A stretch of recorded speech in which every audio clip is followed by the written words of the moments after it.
Subscribe करें Mahindra YouTube channel को।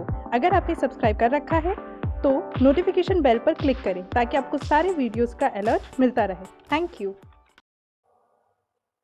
Hello aspirants and welcome to Mahindra Guru, the Brahmas for Success. You are watching Top 10 Rearrangement of Sentences series. But before starting with this session, it's a humble request to all the aspirants to kindly subscribe to YouTube channel and download our app from Mahindra's Google Play Store. Let's start with the session without wasting any further time. Right, आज का जो session है हमारा that is on rearrangement of sentences.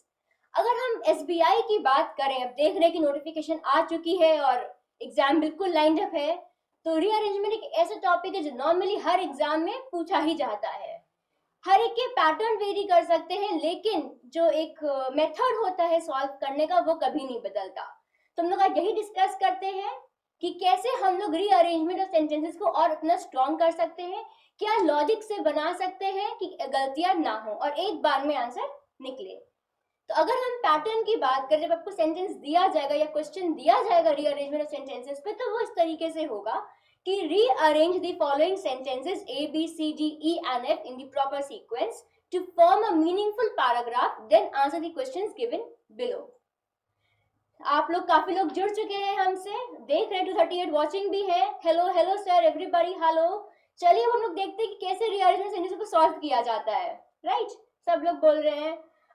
Gaurav Chauhan, Vineet Kumar, Ravi Chaudhary, hello hello hello everybody. चलिए आइए देखते हैं sentences क्या है, लेकिन उसके पहले एक आपको बता दूं, जब भी रीअरेंजमेंट सेंटेंस हम लोग सॉल्व करते हैं, कुछ पॉइंट्स होते हैं जो हमेशा हम लोग को अपने ध्यान में रखने चाहिए करने से पहले। पहला, कि जितने भी सेंटेंसेस दिए हों, सारे के सारे सेंटेंसेस हम लोग को एक बार पढ़ लेने चाहिए कि क्या सेंटेंसेस दिए हुए हैं। उसको पढ़ने के बाद ये आइडेंटिफाई करना बहुत जरूरी है कि हमारा पहला सेंटेंस क्या होगा, और वो तभी कर पाएंगे जब हम लोग पूरे सेंटेंसेस हम लोग सब एक बार एक करके पढ़ लेंगे। जो हमारा नाउन से या कोई इंडिपेंडेंट सेंटेंस होगा वही हमारा क्या हो जाएगा, फर्स्ट सेंटेंस हो जाएगा। अभी हम लोग एक काम करते हैं, सारे सेंटेंसेस को एक एक बार करके पढ़ते हैं और देखते हैं ये पैराग्राफ की सेंट्रल थीम क्या है, इस सेंटेंस का रीअरेंजमेंट का टॉपिक क्या है। राइट, चलिए अब एक बार हम लोग सारे सेंटेंसेस को पढ़ते हैं। तो हमारा ए सेंटेंस है, वो कहता है discuss the day's menu and take their time to buy vegetables. Right, दूसरा सेंटेंस पढ़ते हैं, they are an inherent part of the culture and ethos of our city. अगर हम लोग ए और बी सेंटेंस पढ़ते हैं तो हम लोग ये नहीं कह सकते कि किस बारे में बात हो रही है। क्यों? क्योंकि अगर हम लोग यहाँ देखें तो यहाँ दिया हुआ है देयर, और अगर यहाँ देखें तो यहाँ दिया हुआ है क्या, दे। इन दोनों में से कोई भी सेंटेंस हमारा क्या है, इंडिपेंडेंट सेंटेंस नहीं है। प्रोनाउन यूज करे गए हैं, मतलब किसी ना किसी चीज को डिपेक्ट कर रहे हैं।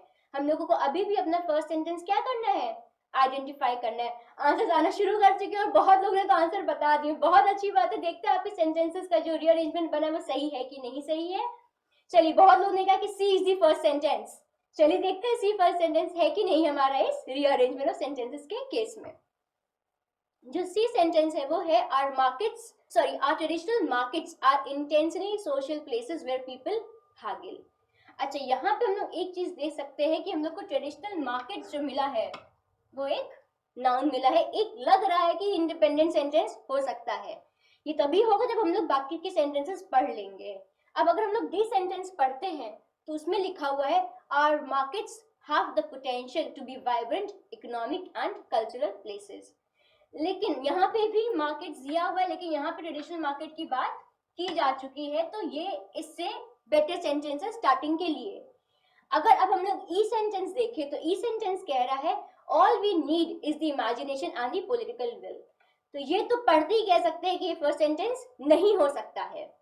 अब हम लोग एफ सेंटेंस पढ़ते हैं और एफ सेंटेंस कह रहा है they are vibrant full of people drama stories and diversity throbbing with energy and life. तो ये दे भी यहाँ पे यूज हुआ है, तो मतलब नहीं कह सकते हैं कि ये हमारा क्या है, फर्स्ट सेंटेंस है। तो डेफिनेटली हम लोग ने ट्रेस कर लिया है कि सी जो है हमारा क्या है, फर्स्ट सेंटेंस है। राइट, अब हम लोग जो नेक्स्ट चीज देखते हैं रीअरेंजमेंट ऑफ सेंटेंस के केस में, हम लोगों को जो सेंटेंसेस को लिंक करना बहुत जरूरी है। नॉर्मली हम लोग कहते हैं एंड से सेंटेंस नहीं शुरू हो सकता, हाउएवर, सिंस, ये कुछ कुछ वर्ड्स हैं जो स्टार्टिंग में कभी नहीं आ सकते, ये हमेशा ज्वाइनिंग ऑफ सेंटेंसेस के लिए ही काम आते हैं। या अगर हम अपनी बात करते कंजंक्शंस की, तो वो भी नहीं आ सकते हैं, वो भी किसी न किसी सेंटेंस को ज्वाइन करने के लिए होते हैं। तो इसी तरीके से हम लोग को इस रीअरेंजमेंट में देखना है कि हम लोगों की क्या लिंकिंग सेंटेंसेस हैं, राइट। तो अब हम लोग सेंटेंसेस को पढ़ते हैं फिर से एक बार और देखते हैं कि क्या है। आंसर्स हमारे पास बराबर आ रहे हैं, बहुत से लोग एक्टिव है, स्नेहविंशी, ओके, श्वेता तिवारी, सब लोग ने जो है काफी हद तक बता भी दिया है कि नेक्स्ट सेंटेंस क्या होगा। करेक्ट, काफी लोगों ने सही भी गेस किया है कि सेकंड सेंटेंस हमारा क्या होगा, ए होगा। अब हम लोग देखते हैं कि ए कैसे होगा। अगर हम लोग ये देखें, are traditional markets are intensely social places where people haggle, discuss the day's menu and take their time to buy vegetables. अगर हम लोग देखें, एक चीज अगर आपने और नोटिस करी हो तो इस हागल के बाद लगा है कॉमा, राइट। तो हम लोगों को इसके लिए डेफिनेटली ऐसा नेक्स्ट सेंटेंस चाहिए होगा जो इसको क्या कर सके, कॉम्प्लीमेंट कर सके। तो मतलब our traditional markets are intensely social places where people haggle, discuss the day's menu and take their time to buy vegetables, right. Answers हमारे पास आना भी शुरू हो चुके हैं। अभिजीत कुमार कहते हैं CABFDE। चलिए देखते हैं सर आपका सेंटेंस रीअरेंजमेंट सही है कि नहीं, काफी लोगों के आ रहे हैं। चलिए देखते हैं सर आप लोग के आंसर सही है कि नहीं, अभी पता चल जाएगा। तो अब हमारा सेकंड सेंटेंस क्या हो गया है, ए, राइट। ट्रेडिशनल मार्केट्स के बाद discuss the day's menu and take the time to buy vegetables. अब हम अगर बात करें नेक्स्ट सेंटेंस की, अभी हमने देखा कि ट्रेडिशनल मार्केट्स की बात हो गई है और आराम से they discuss the day's menu and take the time to buy vegetables. अब अगर हमने नेक्स्ट सेंटेंस की तरफ पढ़ते हैं और देखते हैं कि अगर बी सेंटेंस पढ़ते हैं तो देखते हैं कि they are an inherent part of the culture. ये कुछ लिंक नहीं कर रहा है, इसके पहले भी हमें एक क्या चाहिए, एक सेंटेंस चाहिए है, राइट, एक अगेन इंडिपेंडेंट सेंटेंस डी, सी और ए के बाद। अब उसके बाद अगर देखते तो लिखा होगा our markets have the potential to be vibrant economic and cultural places. ये भी नहीं सही बैठ रहा है। लेकिन अगर हम लोग एफ सेंटेंस पढ़ते हैं तो एफ सेंटेंस कह रहा है they are vibrant, full of people, drama, stories and diversity, throbbing with energy and life। अब ये दे किस लिए यूज है, दे यूज है मार्केट के लिए। अगर हम बात करते हैं तो मार्केट के लिए ये यूज है, राइट। हम लोग ने बात करी traditional markets are intensely social places where people haggle. उसके बाद अगर हम लोग इस सेंट ए के बाद अगर हम लोग ये बात करते हैं they are vibrant full of people, तो हम लोग किसकी बात कर रहे हैं, हम लोग मार्केट्स की बात कर रहे हैं, अपने ट्रेडिशनल मार्केट्स की बात कर रहे हैं कि they are vibrant full of people, drama, stories and diversity, throbbing with energy and life. तो अगर हम लोग अब अपने सीक्वेंस को देखें तो जो सीक्वेंस है वो ये है कि सी, ए एंड एफ। तो एफ हमारा क्या हो जाएगा, थर्ड सेंटेंस हो जाएगा, राइट। अब हम लोग देखते हैं कि हमारा फोर्थ सेंटेंस क्या होगा। अगर हम लोग अपने फोर्थ सेंटेंस की बात करते हैं, अभी हम लोगों ने डिस्कस किया कि they are vibrant full of people, drama, stories and all. अब ये अगर हम अगेन ये क्या बात हो रही है, मार्केट की बात हो रही है। या अभी हमने डिस्कस किया कि पीपल होते हैं, stories, they have diversity, energy, life. तो ये क्या कहना चाह रहे हैं कि ये हमारे inherent part of the culture and ethos of the city है, राइट। तो ये हमारा क्या बन जाता है, फोर्थ सेंटेंस बन जाता है, राइट। अब देखते हैं कि हमारा फिफ्थ सेंटेंस क्या हो सकता है। अभी देखा हमने बी को डिस्कस किया है। अब हम लोग अगर डी सेंटेंस को देखें, all we need is the imagination and the political will. इस समय लग रहा है कि हमारा कंक्लूडिंग सेंटेंस होना चाहिए। तो इसके पहले में जो सेंटेंस है वो है डी, मतलब our markets have the potential to be vibrant economic and cultural places. ये हमारा क्या हो जाएगा, फिफ्थ सेंटेंस। क्यों, क्योंकि अभी हमने डिस्कस करा है कि वाइब्रेंट इकोनॉमिक हम लोग सब डिस्कस कर चुके हैं। कल्चरल प्लेसेस के पहले हम यहाँ पे डिस्कस कर चुके हैं कि culture and ethos of city हो गया है। यहाँ पे हम लोग ने क्या डिस्कस करा है, vibrant, full of people and all सब हम लोग। तो अब हम लोग ये कह सकते हैं कि our markets have the potential to be vibrant economic and cultural places, all we need is the imagination and the political will. तो अगर हम इस सेंटेंस के रीअरेंजमेंट की बात करते हैं तो हमारा जो रीअरेंजमेंट ऑफ सेंटेंसेस बनेगा वो क्या बनेगा, वो बनेगा हमारा पहला जो सेंटेंस था सी, फिर हमारा बनेगा ए, फिर बनेगा एफ, राइट।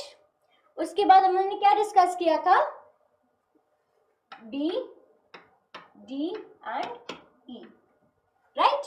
ये हमारा क्या बनेगा, करेक्ट रीअरेंजमेंट ऑफ सेंटेंस बनेगा। देखते कितने लोगों ने सही बताया था, बहुत सारे लोग हैं, लेकिन ये बहुत अच्छी बात है कि सही हो ना हो, लेकिन सबने कोशिश पूरी करी है। अंजलि सिल्की है, गौरव प्रतीक है, शिल्पा कुमारी है, काफी हद तक आप लोगों के मैम सर रीअरेंजमेंट काफी सेंटेंसेस सही थे। अच्छा लगा कि आप लोगों ने कोशिश करी, समझने की कोशिश करी, सॉल्व करने की कोशिश करी। चलिए अब देखते हैं कि इसके बेस्ड पर हमारे पास किस तरीके के क्वेश्चंस आ सकते हैं एग्जाम में।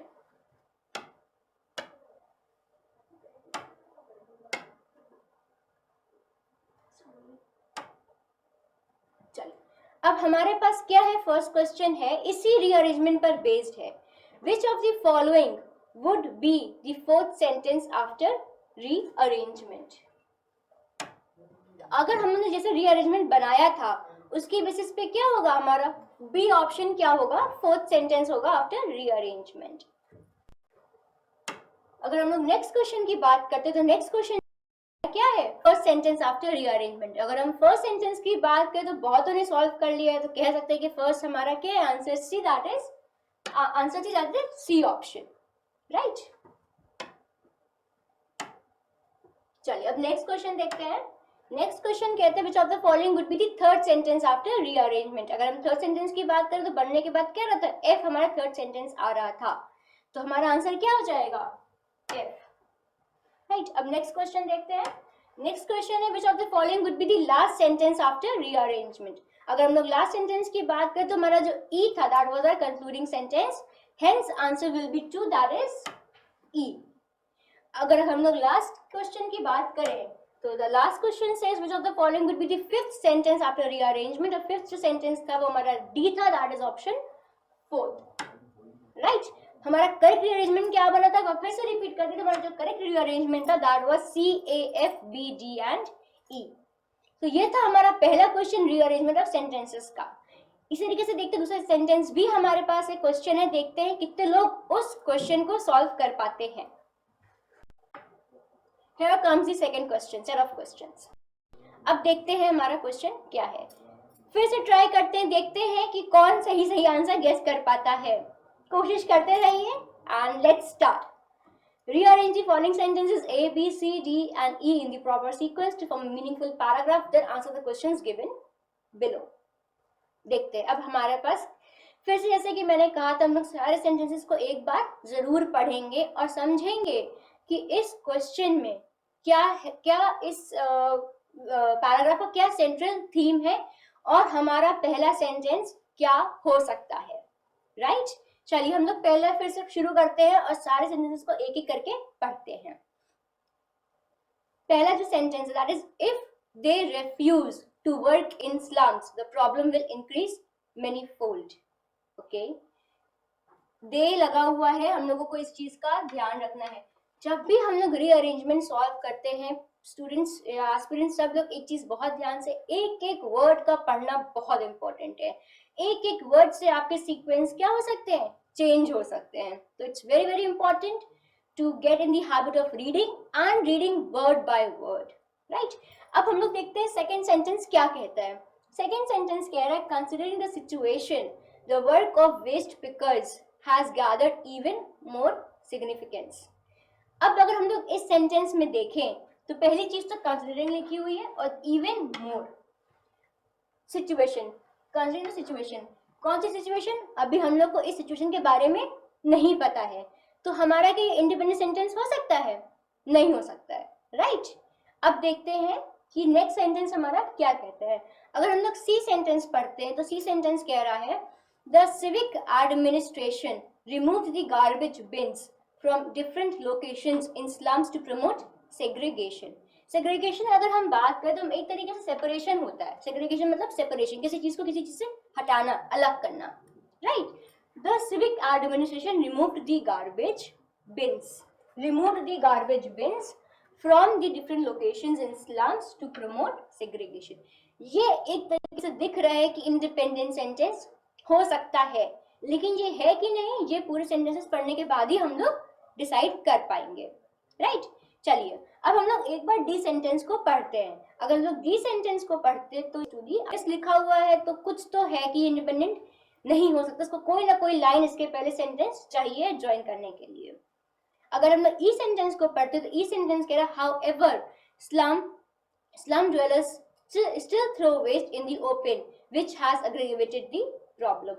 however से मैंने बताया था, अगर however लिखा हुआ तो कभी भी स्टार्टिंग सेंटेंस नहीं हो सकता, therefore we can say that is C, C is our first sentence, right। तो हम लोगों को यहाँ पे अपना इंडिपेंडेंट सेंटेंस मिल चुका है। बराबर से लोग जुड़ते जा रहे हैं और लोग बढ़ते जा रहे हैं। It's very nice. अब आप लोग बराबर ट्राई करिए, हमने इंडिपेंडेंट सेंटेंस बता दिया। अब आप लोग बताइए कि इसके बाद नेक्स्ट सेंटेंस क्या आएगा। लोग जुड़ते जा रहे हैं, श्रद्धा पाल है, महबूब भाषा है, राजू पत्रिया है, दीपक शर्मा है, सब लोग आंसर करते जा रहे हैं। इट्स रियली गुड से, इट्स रियली गुड। और देखिए कि बनाने की कोशिश है कि क्या सेंटेंस आप लोगों का आंसर बन रहा है। चलिए अब देखते हैं हम लोग सेकेंड सेंटेंस क्या बन रहा है। जब तक मैं आप लोग ट्राई करते तब तक मैं हम भी यहाँ ट्राई करते हैं कि सेंटेंस क्या बनेगा नेक्स्ट, राइट। हमारा फर्स्ट सेंटेंस हमने आइडेंटिफाई कर दिया है। अब हम लोग नेक्स्ट सेंटेंस की बात करें तो अगर हम लोग देखें फर्स्ट सेंटेंस से सेंटेंसेस को ज्वाइन करें तो जो ए वाला है वो नहीं आ रहा है सही से। If they refuse to work in slums, किसने रिफ्यूज कर दिया? अभी भी they is unidentified, right. In to work in slums the problem will increase many fold. तो ये हमारा सेंटेंस नहीं हो सकता है। अगर हम लोग बी ऑप्शन की बात करें, कंसिडरिंग द सिचुएशन, अभी भी नहीं पता कौन सी सिचुएशन है, तो अभी भी हमारे पास नेक्स्ट क्या होगा? बी नहीं होगा, राइट।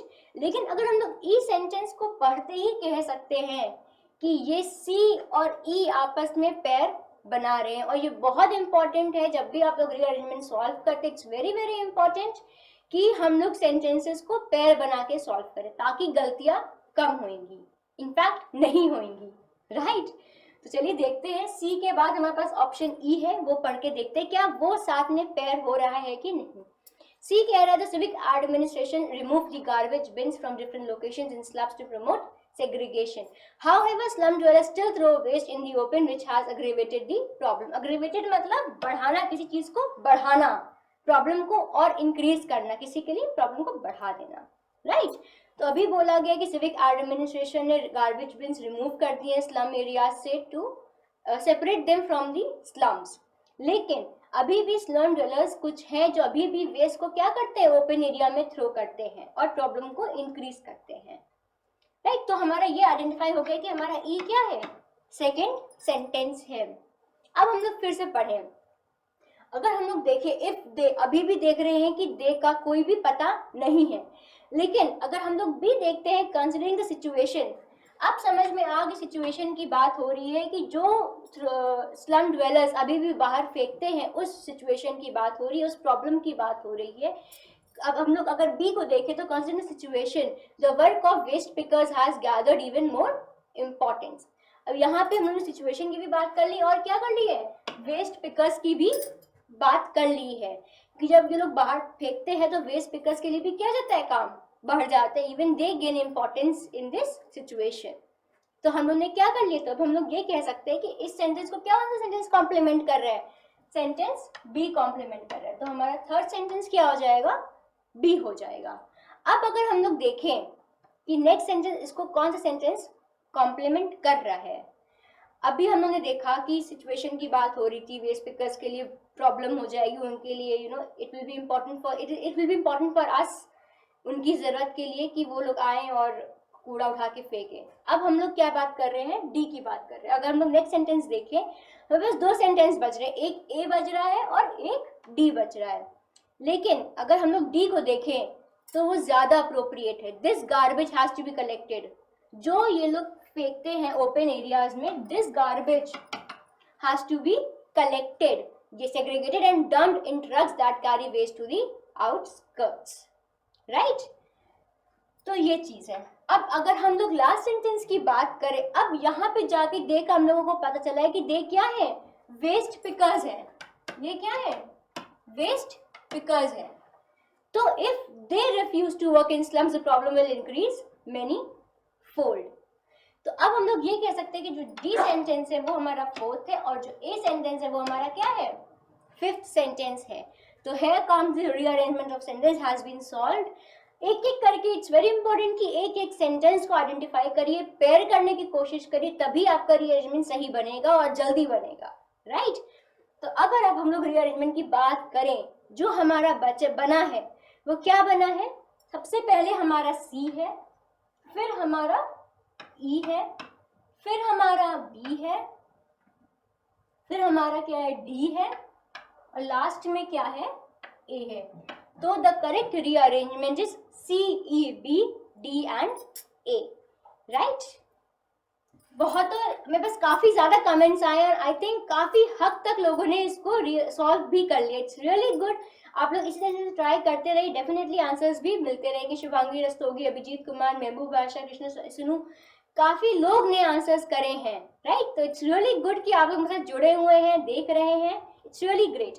अब देखते हैं कि क्वेश्चंस क्या है हमारे पास।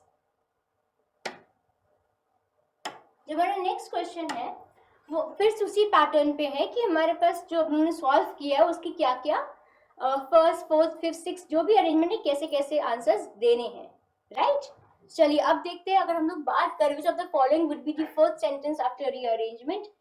चलिए देखते हैं फोर्थ सेंटेंस क्या होगा रीअरेंजमेंट के बाद। It will B R D, right. अभी हमने इसको बनाया था। अब देखते हैं नेक्स्ट सेंटेंस क्या होगा। अगर हम नेक्स्ट सेंटेंस की बात करें, अगर हम नेक्स्ट सेंटेंस की बात करें, the following would be the first sentence after rearrangement. तो फर्स्ट सेंटेंस में क्या होगा? It will be C, because arrangement was C, E, B, D and A. अब अगर हम लोग रीअरेंजमेंट, तो लास्ट सेंटेंस क्या था हमारा? It was R A. तो ऑप्शन क्या हो जाएगा? ए हमारा आंसर हो जाएगा, राइट। अब अगर हम लोग देखें कि नेक्स्ट क्वेश्चन क्या है, which of the following would be the third sentence after rearrangement. अगर हम लोग थर्ड सेंटेंस की बात करते हैं तो थर्ड सेंटेंस क्या था हमारा? बी था, because our arrangement was C, E, B, D and A. अब 10th question comes, which of the following would be the second sentence after rearrangement, hence the answer would now be E। और जो मेरा correct order है वो है C, E, B, D and A। काफी लोगों ने सॉल्व कर लिया। It's very very important. हम लोग फिर से मैं रिपीट करिए, एक एक सेंटेंस को वर्ड बाय वर्ड पढ़ना, देखना कि कौन सा हमारा फर्स्ट सेंटेंस हो सकता है, उसको आइडेंटिफाई करना, central theme of the passage को पता करना। नहीं होते कहीं ना कहीं से एडजॉइनिंग सेंटेंसेस होते हैं, कंजंक्शंस जो भी होंगे वो हमारे कहीं ना कहीं पेयरिंग ऑफ सेंटेंस में काम आते हैं। तो ये था रीअरेंजमेंट का टॉपिक। उम्मीद करते हैं आपको काफी हद तक समझ में आया होगा। कोई डाउट हो, यू आर मोस्ट वेलकम। कुछ भी डाउट हो आप पूछिए, will are there to reply you. Since till then keep liking our videos, sharing our videos and keep preparing for SBI PO examinations as well, because your success is our success। Thank you। Subscribe करें महिंद्रा गुरु YouTube channel को। अगर आपने subscribe कर रखा है तो notification bell पर click करें ताकि आपको सारे वीडियोस का अलर्ट मिलता रहे। Thank you.